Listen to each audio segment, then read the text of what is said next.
मैं Ashok Sharma, lecture RSC industrial management MR 310 में unit first. आज हम करेंगे प्रिंसिपल ऑफ मैनेजमेंट, प्रबंधन के सिद्धांत, जो कि हेनरी फोयल साइंटिस्ट ने दिए थे।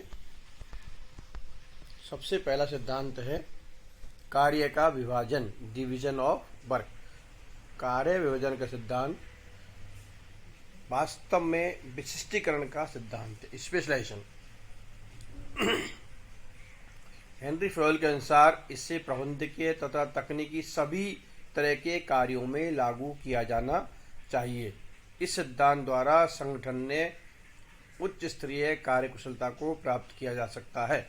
इस सिद्धांत के अनुसार प्रत्येक कार्य को एक से अधिक भागों में बांटा जाना चाहिए तथा जो व्यक्ति जिस कार्य के लिए योग्य होता है उसे वही कार्य सौंपा जाना चाहिए।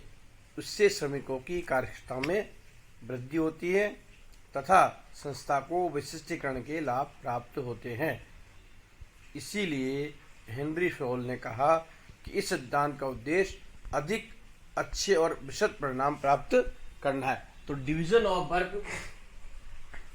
ऑफ वर्क में क्या करना होता है कि काम को छोटे छोटे भागों, हर काम को अच्छा, इसमें इन्होंने कहा कि चाहे टेक्निकल काम हो या मैनेजमेंट वाला काम हो, किसी भी काम को टुकड़ों में, छोटे छोटे टुकड़ों में डिवाइड करो और डिवाइड करके जो उस काम को बहुत अच्छी तरह से कर सकता हो उस काम को उस व्यक्ति को अलॉट करना चाहिए। तो इससे क्या होगा कि जो व्यक्ति जिस काम में कुशल है उसकी कुशलता का संस्था को पूरा लाभ मिलता है, और इसलिए इसको हम कहते हैं विशिष्टीकरण का सिद्धांत, स्पेशलाइजेशन, प्रिंसिपल ऑफ स्पेशलाइजेशन भी हम इसको कह सकते हैं। दूसरा है ऑथोरिटी एंड रेस्पॉन्सिबिलिटी, अधिकार तथा उत्तरदायित्व।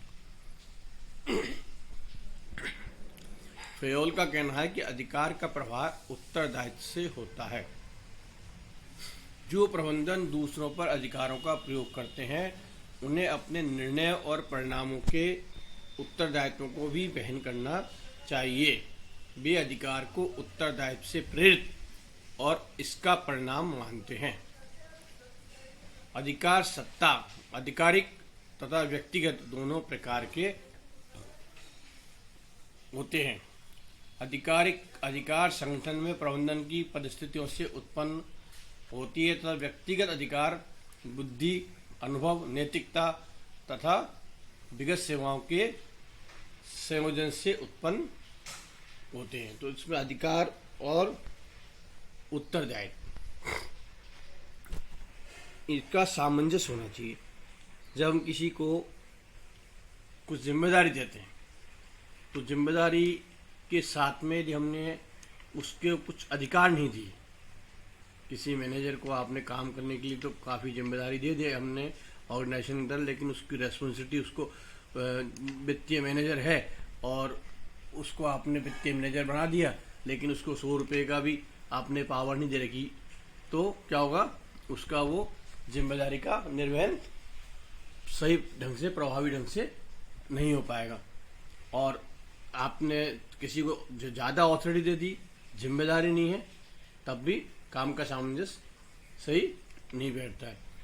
ऑथोरिटी और रेस्पॉन्सिबिलिटी, अधिकार और उत्तरदायित्व दोनों का तालमेल होना चाहिए, ये फोयल ने कहा था। इस सिद्धांत से स्पष्ट होता है कि प्रबंधकों को उत्तरदायित्व के बिना अधिकार नहीं दिए जाने चाहिए।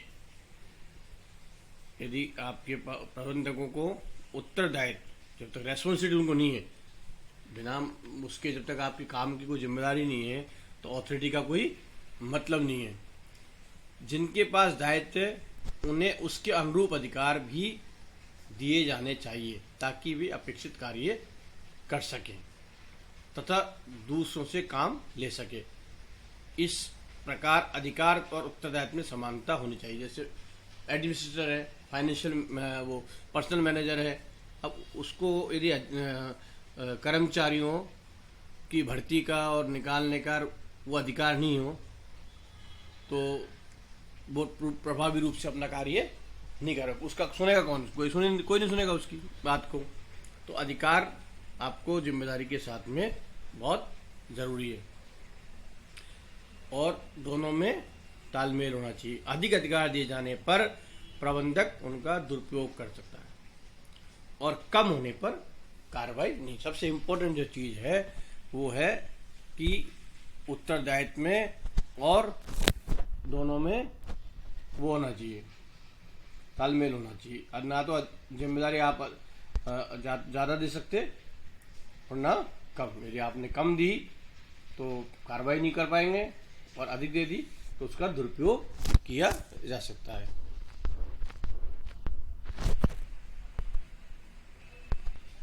तीसरा है डिसिप्लिन। डिसिप्लिन क्या होता है? जो भी रूल्स ऑर्गेनाइजेशन के सेट्स हैं, जो नियम बने हुए हैं, नियमों की पालना को हम क्या बोलते हैं? अनुशासन बोलते हैं। ठीक है, जैसे आपकी 10:15 क्लास लगती है, बच्चों 10:15 आप क्लास में आ गए, ये डिसिप्लिन है, इसको हम डिसिप्लिन कहते हैं। तो नियम जो बने हुए हैं, जो शेड्यूल बना हुआ है, उस हिसाब से काम करना, इसको हम डिसिप्लिन। तो अनुशासन किसी संगठन की समुचित कार्यप्रणाली को संचालित करने के लिए अनिवार्य शर्त है। संगठन के सदस्यों से ये अपेक्षा की जाती है कि वे अपने कार्य का निष्पादन करते समय अपने व्यवहार को नियमों, मापदंडों और प्रकृति परंपराओं के अनुरूप बनाए रखें। कई बार क्या होता है, हर चीज़ लिखी हुई नहीं होती बेटा। हर चीज़ जरूरी नहीं है कि हर चीज़ एक एक चीज़ को लिखी जाए। इसलिए जो डिसिप्लिन को हमने डिफाइन किया है, नियम, मापदंड तथा प्रचलित परंपराओं के अनुरूप बनाए रखना चाहिए सभी सदस्यों को। कई बार साहब ये तो लिखा हुआ नहीं है, ये बता नहीं, तो इस तरह की चीज़ें नहीं होनी चाहिए। फ्योल के मत में अनुशासन बनाए रखने के लिए सभी स्तरों पर अच्छे निरीक्षक नियुक्त करना चाहिए। अब डिसिप्लिन को मेंटेन करना है, डिसिप्लिन मेंटेन करने के लिए क्या चाहिए? निरीक्षक नियुक्त होना चाहिए।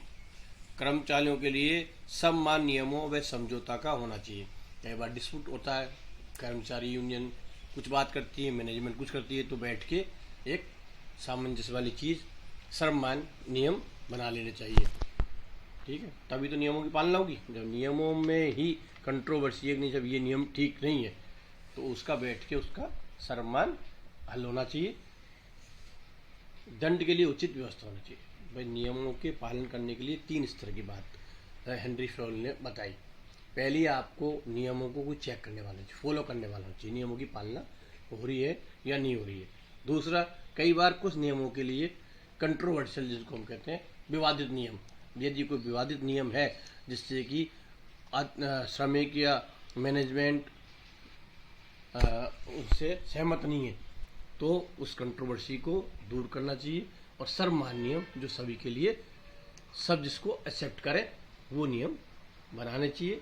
और तीसरा, उसके बाद भी फिर कोई नियमों की यदि कोई पालना नहीं कर रहा है तो उसके लिए दंड की आवश्यकता पड़ती है। हेनरी फ्योल के अनुसार किसी संस्था का कुशल संचालन अच्छे नेतृत्व पर निर्भर करता है, इसलिए अनुशासन बनाए रखने के लिए यह भी आवश्यक है कि संस्था का नेतृत्व भी अच्छा हो।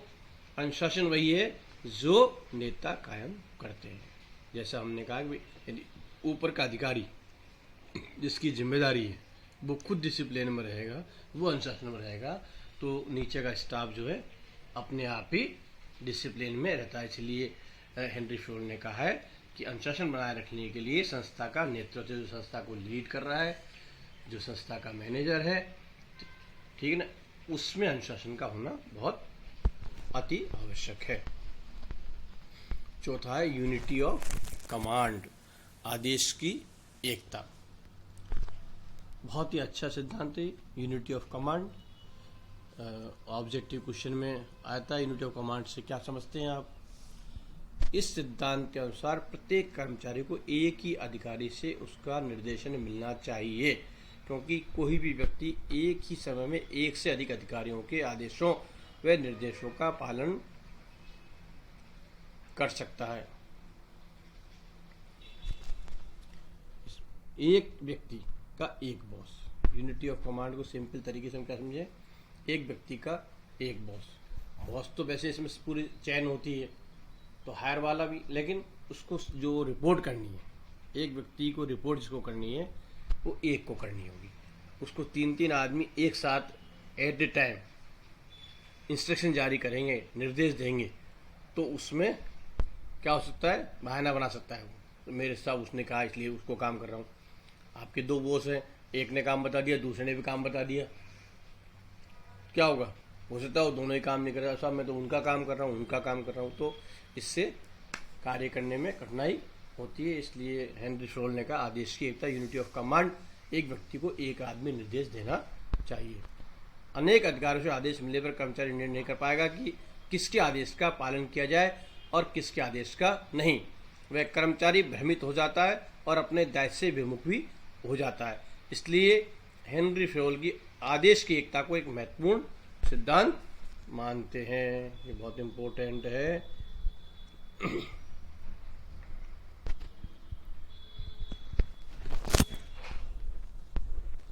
पांचवा है निर्देश की एकता, यूनिटी ऑफ डायरेक्शन। एक उद्देश्य से संबंधित क्रियाएं एक समूह में होनी चाहिए तथा एक का अधिकार होना चाहिए। One head and one plan for a group of activities having same objectives. जैसे बच्चों हमारे कॉलेज के अंदर है, अलग अलग डिपार्टमेंट बने हुए हैं, सभी का काम क्या है, अपने अपने डिपार्टमेंट अपने अपने विभाग के अंदर, जैसे डिपार्टमेंट हेड है तो हर डिपार्टमेंट हेड का क्या काम है, अपने विभाग के अंदर कक्षाएं सुचारू रूप से चलती रहे। अब यदि प्रिंसिपल कोई आदेश, अब काम एक है, वर्क एक तरह का है सब जगह, सभी हेड्स के पास में काम एक है। अब आदेश जो निर्देश की एकता है, अब जो प्रिंसिपल यदि अलग अलग डायरेक्शन अलग अलग हेड को अलग अलग तरीके से देंगे तो क्या होगा, इससे क्या होगा, समन्वय बिगड़ जाएगा, इससे आपस में तालमेल कबाब होगा। इसलिए यदि एक तरह के ऑब्जेक्टिव्स है, एक तरह के काम हो रहे हैं, ठीक है, तो उनको एक जगह रख के और निर्देश सबको एक समान मिलना चाहिए। फरोल की राय में समान उद्देश्य वाली क्रियाओं का एक समूह, जिसके लिए एक मुखिया और एक योजना। इसका अर्थ यह नहीं कि सभी निर्णय शीर्ष स्तर पर लिए जाएं, बल्कि इसका इतना सा अर्थ है कि सभी संबंधित शर्तों का निर्देशन एक ही व्यक्ति के द्वारा होना चाहिए। जैसे इंडस्ट्री के अंदर क्या होता है, सेल्स डिपार्टमेंट बन गया, तो सेल्स की सारी एक्टिविटीज़ है वो सेल्स हेड को दे दी गई, ठीक है, तो सेल्स हेड पूरा देखेगा, और तो उसमें क्या होगा, सारे जितने भी सेल्स से जुड़े हुए लोग हैं उनको यूनिटी ऑफ डायरेक्शन, एक डायरेक्शन मिलेगा उनको काम करने के लिए। भी एक व्यक्ति उनको डायरेक्शन दे रहा है और दिशा निर्देश एक तरह का होगा सभी के लिए, क्योंकि सारे के सारे सेल से जुड़े हुए हैं। प्रोडक्शन वाले से जुड़े हैं तो प्रोडक्शन वालों को प्रोडक्शन से रिलेटेड उनको डायरेक्शन दी जाएगी। विपणन क्रियाएं जैसे उत्पाद व्यूहरचना, नीति, विज्ञापन, संवर्धन, वितरण नीति, उत्पादन कीमत नीति, विपणन अनुसंधान आदि एक ही प्रबंधन के नियंत्रण में हो तथा उसके दिशा निर्देशन के लिए एकीकृत योजना बनाई जाए, ठीक है। जैसे हमने मार्केटिंग लिखा, मार्केटिंग के अंदर ये सब चीज़ आती, सेल्स प्रमोशन है, उसका एडवर्टाइजमेंट है, डिस्ट्रीब्यूशन है, प्रोडक्शन कॉस्ट है की नीति बनाना है, रिसर्च है, मार्केटिंग रिसर्च करना है, तो ये सारी क्रियाएं एक व्यक्ति के अंदर आई और उसी से उसने निर्देश जारी किए, तो ये निर्देश की एकता इसको हम बोलते हैं। छठा है व्यक्तिगत हितों की सामान्य हितों के प्रति गौणता। संगठन का हित व्यक्तिगत और समूह के हितों से ऊपर होता है। ऐसा तभी हो सकता है जब संगठन के उच्च पदों पर कार्यरत प्रबंधकों द्वारा ईमानदारी, न्याय और निष्ठा का व्यवहार प्रस्तुत किया जाए। प्रबंधकों का यह उत्तरदायित्व है कि वे व्यक्तिगत और सामूहिक हितों में समन्वय बनाए रखें। फिर भी जब भी कभी इनमें टकराव की स्थिति उत्पन्न हो तो सामान्य हितों के पक्ष में व्यक्तिगत हितों को समर्पित कर देना चाहिए। यह सिद्धांत यह भी दर्शाता है कि संगठनात्मक हितों की तुलना में सामाजिक व राष्ट्रीय हितों को वरीयता दी जानी चाहिए। ये बहुत सिंपल है बेटा, इसमें बहुत ज़्यादा कुछ समझाने का नहीं है। हमेशा बड़ी संस्था का, जैसे हम कहते हैं कि परिवार से पहले गांव है, यदि परिवार किसी एक परिवार का हित खराब हो रहा है, पूरे गांव का हित सध रहा है, तो पहले गांव का हित सारा जाता नहीं है, और गांव से ऊपर फिर आपका तहसील, जिला मुख्यालय, मतलब और फिर राष्ट्र। ठीक है, तो इसलिए ये बहुत सिंपल है कि जब भी कोई इस तरह की, कई बार ऑर्गेनाइजेशन के अंदर हो जाता है कि कोई बॉस का कुछ अपना इंटरेस्ट हो रहा है, किसी दूसरे का कुछ इंटरेस्ट हो रहा है और दोनों में आपस में टकराव हो रहा है, तो ऐसी स्थिति में व्यक्तिगत हितों को नकार के और ऑर्गेनाइजेशन का हित जो है उसको वरीयता दी जाती है। हेनरी फ्योल के अनुसार व्यक्तिगतों को कभी भी संस्था के हितों से ऊपर नहीं समझा जाना चाहिए। जब भी कभी इन दोनों में टकराव उत्पन्न हो जाए तो व्यक्तिगत हितों से ऊपर संस्था के सामान्य हितों को प्राथमिकता दी जानी चाहिए। इसके लिए 3 बातों का पालन किया जाए। आपसी कर्ण स्पष्ट हो, मतलब आपस के जो कार्य है, कर्ण क्या आपसी कार्य है स्पष्ट होने चाहिए। टकराव कब होता है? जब कामों का डिस्ट्रीब्यूशन प्रॉपर नहीं होता है। आपसी कार्य स्पष्ट होने चाहिए। ठीक है ना, ये कार्य है यहाँ पे बेटा, आपसी कार्य स्पष्ट होने चाहिए। निरीक्षण दृढ़ हो और इस सिद्धांत की पालना दृढ़ता से होनी चाहिए और निरीक्षण व्यवस्था निरंतर चालू रहे। टकराव कब होता है? जब कामों में आपस में क्लियरिटी नहीं होगी, ये काम किसका है किसका नहीं, ये मैं क्यों करूँगा, ये कौन, ठीक है, और इंस्ट्रक्शन नहीं हो रहा हो प्रॉपर कि कौन क्या काम कर रहा है नहीं कर रहा है, और तीसरा ये कंटिन्यूस होनी चाहिए व्यवस्था, तो कोई टकराव की पोजीशन नहीं बनती है। 7वां है पारिश्रमिक। कर्मचारियों की पारिश्रमिक की दर और भुगतान की पद्धति न्यायोचित और समतामूलक होनी चाहिए। तो भुगतान का जो परिश्रम का आपको कर्मचारी को जो बेच दिया जाता है वो उसकी जो रेट है वो समय के अनुसार और पद के अनुसार, पद के अनुसार, समय के अनुसार होनी चाहिए और यूनिफॉर्म। सम 3 शब्द है बेटा इसमें। भुगतान की पद्धति न्यायोचित और समतामूलक। समतामूलक नहीं, समान कार्य करने वालों को समान तरह का भुगतान होना चाहिए। न्यायोचित का मतलब जिस कम से कम इतना कि वो लालन पालन कर सके, या जो जिसके जिस पद के हिसाब है कार्य के अनुसार न्याय तो भी हो ना। ये नहीं कोई अच्छा काम कर रहा है, कोई खराब काम कर रहा है, कोई ज़्यादा काम कर रहा है, ज़्यादा वाले को ज़्यादा वेतन मिलना चाहिए, तभी तो न्याय होगा। तो न्यायोचित और समतामूलक होनी चाहिए। पारिश्रमिक की पद्धति उचित हो तो कर्मचारी और नियोक्ता दोनों को अधिकतम संतुष्टि प्रदान करता है।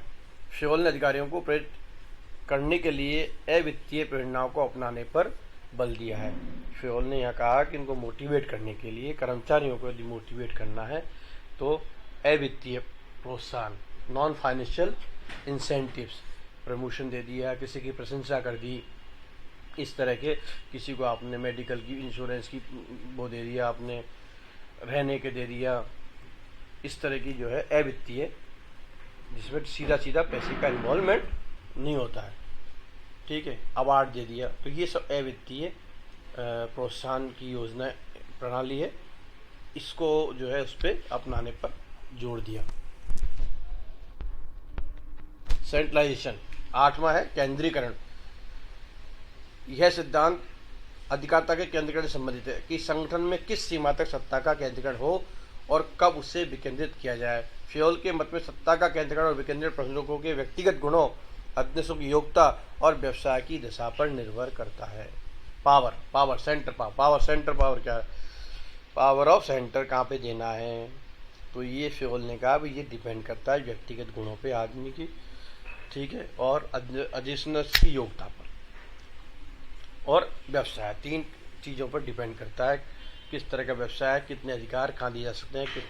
कई ऐसा इस तरह का व्यवसाय है जिसमें एक छोटा सा डिसीजन यदि लंबा नुकसान संस्था को दे सकता है तो सेंट्रलाइजेशन पावर रखनी पड़ती है। अब आपको डिसीजन करने की पावर दे दिया, आपको अधिकार दे दिया, ठीक है, इस तरह का अधिकार दे दिया जिसमें आपने ले भी लिया और इसमें संस्था को विशेष नुकसान नहीं हो रहा है, तो उसको डिसेंट्रलाइजेशन कर देना चाहिए। तो ये केंद्रीकरण और डिकेंद्रीकरण, ठीक है, ये इस पर डिपेंड करेगा किस तरह का बिजनेस है और किसको अधिकार दिया जाए, उसकी योग्यता पर भी डिपेंड करता है। फ्योल के अनुसार छोटे पैमाने उत्पादन करने वाली संस्थाओं में तो केंद्रीकरण स्वाभाविक है। अब ये छोटी इंडस्ट्री है तो एक आदमी डिसीजन ले लेता है कोई दिक्कत नहीं, लेकिन जो बड़ी बड़ी कंपनीज है उनके अंदर अधिकारों का आपको डिसेंट्रलाइजेशन करना बहुत ज़रूरी है, अदरवाइज इम्प्लीमेंटेशन प्रक्रिया है वो बहुत डिले हो जाएगी। स्केलर चेन किसी संगठन में सोपान श्रृंखला उच्चतम स्तर को लेकर निम्न स्तर तक के पदाधिकारियों के क्रम को दर्शाती है। संगठन में कार्य सभी व्यक्ति एक दूसरे के साथ उच्चाधिकारी अन्य संबंधों द्वारा जुड़ते हैं। इस सिद्धांत के अनुसार सामान्य पदाधिकारियों के साथ संपर्क स्थापित करते समय किसी भी संबंधित स्तर की अवहेलना नहीं करनी चाहिए। संस्था के अंदर पूरा चयन होती है और सभी के जब भी कोई चीज़ हो रही है तो सभी का सम्मान किया जाना चाहिए, सभी की राय होनी चाहिए। सभी संगठन का सभी व्यक्ति एक दूसरे के साथ उच्च अधिकारी और सिद्धांत संबंधों द्वारा जुड़ते हैं। सामान्यतः संपर्क स्थापित करते समय पूरे उसकी चैन की का ध्यान, उसको चैन टूटनी नहीं चाहिए। मतलब ऑर्डर, व्यवस्था सिंपल है, जो वस्तु व्यक्तियों को व्यवस्थित करने से संबंधित है। इससे प्रकट होता है कि सही व्यक्ति को सही कार्य मिले और प्रत्येक वस्तु अपने उचित स्थान पर हो। Proper place for everything in its right place. प्रत्येक व्यक्ति को सही कार्य मिले और वस्तु अपने उचित स्थान पर हो, ऑर्डर की बात है, ठीक है ना। 11वां है इक्विटी। यह सिद्धांत इस बात पर बल देता है कि संगठन में सभी कर्मचारियों के साथ न्यायसंगत, निष्पक्ष और समानता का व्यवहार किया जाना चाहिए। समता को आप सब समझते हैं। Stability of tenure of A personal, कार्यकाल में स्थायित्व। तो कभी भी इस तरह की कोशिश होनी चाहिए कि जो कर्मचारी है उसका टर्न आउट नहीं होना चाहिए। एक बार कर्मचारी को आपने नियुक्ति दे दी तो लंबे समय तक वो कर्मचारी संस्था में टिका रहना चाहिए। आप जानते हैं कि संस्था में से कर्मचारियों के छूटने से क्या होगा, उनको ट्रेनिंग देते हैं, दक्ष कर्मचारी जाएगा, दूसरे अनस्किल्ड को लेंगे, उसको फिर ट्रेनिंग देंगे, तो वो बहुत ज़्यादा कॉस्टली प्रक्रिया है। इसलिए जितनी ज़्यादा स्थायित्व होगा कर्मचारियों की उसमें उतना ज़्यादा संस्था के हित में रहता है। इनिशिएटिव, पहल पर। तो इनिशिएटिव में क्या है कि ये होना चाहिए कि भाई निचले स्तर पर आप लोगों को मोटिवेट करो कि वो कार्य की करने की पहल करें और उसका उच्च अधिकारी द्वारा सम्मान किया जाना, सपोर्ट किया जाना चाहिए उसको। ये नहीं उनके उसको डिस्कार्ड करें आप, उसको कोई नीचे से कोई सुझाव आता है। इनिशिएशन क्या है, नीचे से सुझाव को आ रहा है तो उसको आप प्रोत्साहित करो और उसको इम्प्लीमेंट करो। इनिशिएटिव का मतलब ये होता है।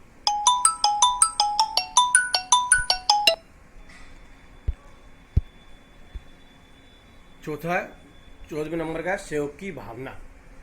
कर्मचारियों के बीच परस्पर सहयोग और दल भावना को प्रोत्साहित किया जाना चाहिए। एकता सहयोग में शक्ति होती है, बहुत इंपॉर्टेंट है। लास्ट है सहयोग की भावना। जब भी परस्पर यदि कोऑर्डिनेशन नहीं है कर्मचारियों में, मैनेजमेंट के अंदर, सब में, तो कितना ही आपका अच्छा प्रबंधन हो, वो सब कुछ अच्छा हो, लेकिन यदि कोऑर्डिनेशन नहीं है तो आपको वांछित परिणाम नहीं मिलते हैं। ये बहुत ही इम्पोर्टेंट है कि कर्मचारियों में सहयोग की भावना होनी चाहिए।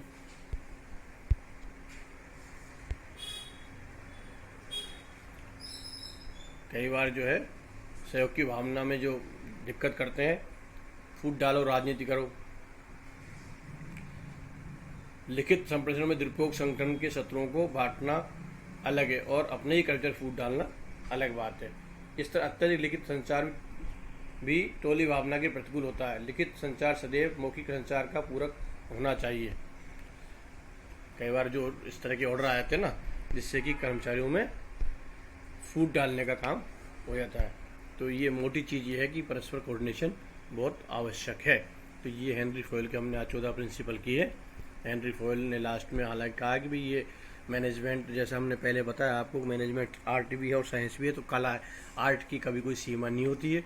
इसलिए इस तरह से प्रिंसिपल जो होते हैं मैनेजमेंट के, वो ये जो सिद्धांत दिए हैं वो अंतिम नहीं है, सिद्धांत कई हो सकते हैं